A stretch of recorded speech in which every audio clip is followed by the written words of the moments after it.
Bismillah wa bihamdi. Assalamualaikum warahmatullahi wabarakatuh. Alhamdulillah wassalatu wassalamu ala rasulillah amma ba'du. Bagaimana kabar semuanya? Mudah-mudahan semuanya dalam keadaan sehat walafiat. Jangan lupa untuk selalu menjaga kesehatan. Kurangi kegiatan di luar rumah. Kalau seandainya memang terpaksa harus keluar rumah, jangan sampai lupa untuk menggunakan masker. Rajin-rajinlah cuci tangan dan jaga jarak antara yang lainnya. Pada pagi hari ini insya Allah kita akan melanjutkan materi kita tentang beriman kepada Allah Subhanahu wa Ta'ala. Namun sebelumnya kita sama-sama membaca surah-surah pendek. Ikuti video berikut ini. Bismillahirrahmanirrahim. Qul a'udzu birabbil falaq min syarri ma khalaq wa min syarri ghasiqin idza waqab wa min syarri naffatsati fil 'uqad wa min syarri hasidin idza hasad. Di mana bisa diikuti yang belum lancar, yang masih iqra, belum Al-Quran, lebih rajinlah untuk mengaji di musola atau masjid terdekat atau di tempat guru ngaji yang mengadakan kegiatan pembelajaran Al-Quran agar bacaan Al-Qurannya makin baik dan makin bagus.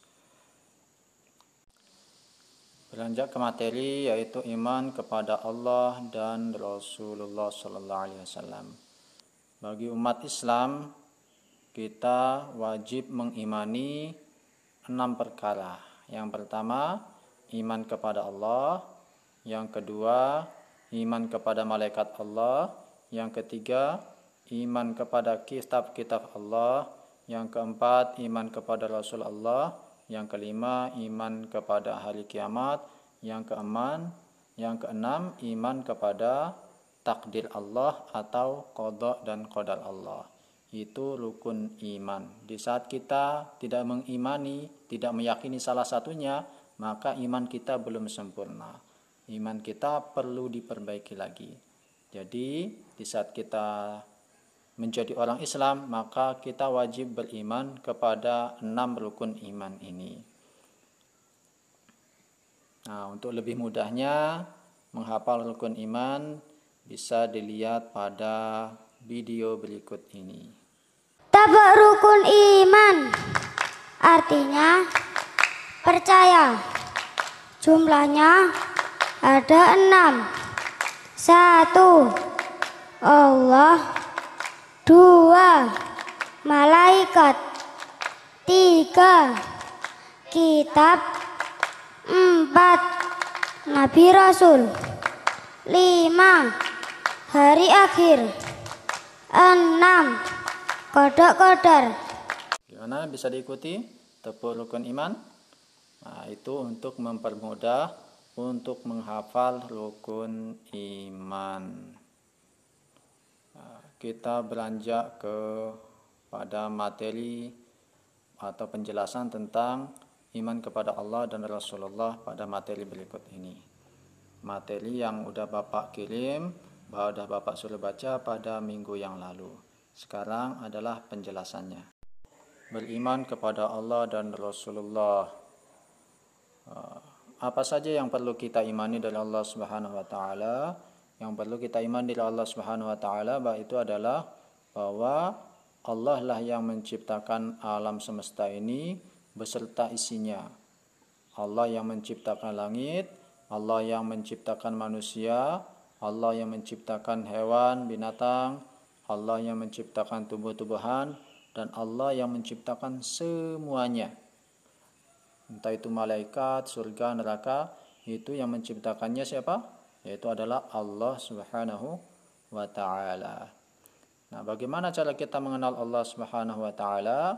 Kita bisa mengenal Allah Subhanahu wa Ta'ala pertama melalui alam semesta.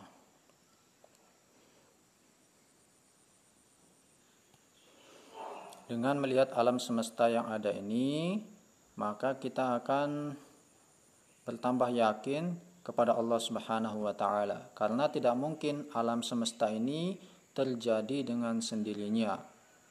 Karena semua yang terjadi di alam semesta ini teratur dengan sangat rapi. Bagaimana matahari terbit dari timur, tenggelam di barat, itu terus-menerus rapi. Tidak dia matahari itu berhenti, cuma berada di atas saja. Kalau seandainya matahari itu terbit terus nggak pernah tenggelam, maka itu akan membinasakan makhluk hidup. Jadi ada keteraturan. Begitu juga penciptaan manusia, ada keteraturan. Coba kalau nggak ada yang menciptakan, mungkin hidung kita menghadap atas, maka kita akan kewalahan dan akan menyusahkan kita. Nah, jadi semua yang diciptakan Allah itu dengan cara yang sangat rapi dan teratur, sehingga bisa berjalan kehidupan makhluk hidup yang ada di dunia ini. Nah, itu cara kita memahami adanya Allah melalui alam semesta. Kita juga bisa mengenal Allah melalui kitab-kitab Allah. Untuk umat Islam, kita ini sebagai akhir zaman, umatnya Nabi Muhammad SAW, selain mengenal Allah melalui alam semesta, kita juga mengenal Allah melalui firman-Nya, yaitu Al-Quran. Dalam Al-Quran, Allah Subhanahu wa ta'ala berfirman, A'udzubillahi minasyaitonirrajim, Bismillahirrahmanirrahim. Dzalikumullahu rabbukum la ilaha illahu khaliqu kulli syai'in fa'buduh wa huwa ala kulli syai'in wakil. Shadaqallahul azim. Artinya, itulah Allah Tuhan kamu, tidak ada Tuhan selain Dia, pencipta segala sesuatu, maka sembahlah Dia. Dialah pemelihara segala sesuatu. Nah, untuk kita umat Islam, acuan kita untuk mengenal Allah yaitu melalui Al-Quran. Dan di dalam Al-Quran itu banyak sekali tentang penjelasan tentang iman kepada Allah Subhanahu wa ta'ala. Dan Al-Quran ini setelah terbukti keasliannya dari sejak zaman Nabi Muhammad SAW. Banyak orang yang ingin melemahkan Al-Quran. Ada orang non-muslim mempelajari Al-Quran untuk mencari kelemahannya. Tapi ternyata bukannya dia mendapatkan kelemahannya, dia sendiri masuk Islam. Nah, tinggal kita mempelajari Al-Quran untuk menambah keimanan kita kepada Allah Subhanahu wa ta'ala. Nah, di dalam ayat ini, setelah kita meyakini bahwa Allah Subhanahu wa ta'ala adalah Tuhan kita, maka kita juga berkewajiban untuk menyembah kepadanya. Nah, kewajiban kita yang pertama yaitu adalah sholat. Nah, kalau dalam rukun Islam itu ada 5, yang pertama syahadat, yang kedua sholat. Syahadat itu bentuk persaksian kita bahwa kita beriman kepada Allah Subhanahu wa ta'ala dan Rasul-Nya. Sedangkan sholat itu adalah bentuk amalan kita beribadah kepada Allah Subhanahu wa ta'ala. Nanti dilanjutkan dengan ada zakat, ada puasa, ada haji bagi orang yang mempunyai kemampuan. Nah, selanjutnya mengenal Allah melalui Asmaul Husna. Jadi selain kita mengenal Allah tadi, yang pertama melalui alam semesta, yang kedua melalui Al-Quran, firman-firman Allah, yang selanjutnya itu adalah melalui Asmaul Husna. Asmaul Husna itu artinya nama-nama Allah yang baik. Para ulama telah mengumpulkan jumlahnya ada 99 dan itu berada di dalam Al-Quran. Dan pada saat ini yang kita pelajari tidak semua, yang kita pelajari hanya 3 di antaranya. Apa yang 3 itu? Yang pertama Al-Bashir. Al-Bashir artinya Allah Maha melihat. Apapun kegiatan kita, dimanapun kita berada, mau kita di tempat tersembunyi maupun tempat terbuka, semuanya diketahui oleh Allah Subhanahu wa Ta'ala, dan itu akan menjadi catatan amal kita. Bisa jadi amalan baik, bisa juga jadi amalan buruk. Misalnya malam-malam kita sholat malam, tidak ada yang tahu, semua orang tertidur, Allah akan catat itu jadi amalan kebaikan. Begitu juga sebaliknya, malam-malam berbuat kesalahan, berbuat dosa, tidak ada yang lihat, tapi Allah Maha melihat, maka itu akan menjadi catatan keburukan kita yang akan kita terima balasannya kelak di akhirat. Adapun Asmaul Husna yang kedua yaitu adalah Al-Adil. Allah Maha Adil. Keadilannya Allah tidak memandang kepada suku kita, tidak memandang kepada bahasa kita, tidak memandang kepada warna kulit kita, tidak memandang kekayaan kita, tidak memandang kepada jabatan kita. Tapi yang dipandang oleh Allah adalah ketakwaan kita kepada Allah Subhanahu wa Ta'ala, ketaatan kita kepada Allah Subhanahu wa Ta'ala. Siapa yang paling bertakwa, itulah yang paling mulia di sisi Allah.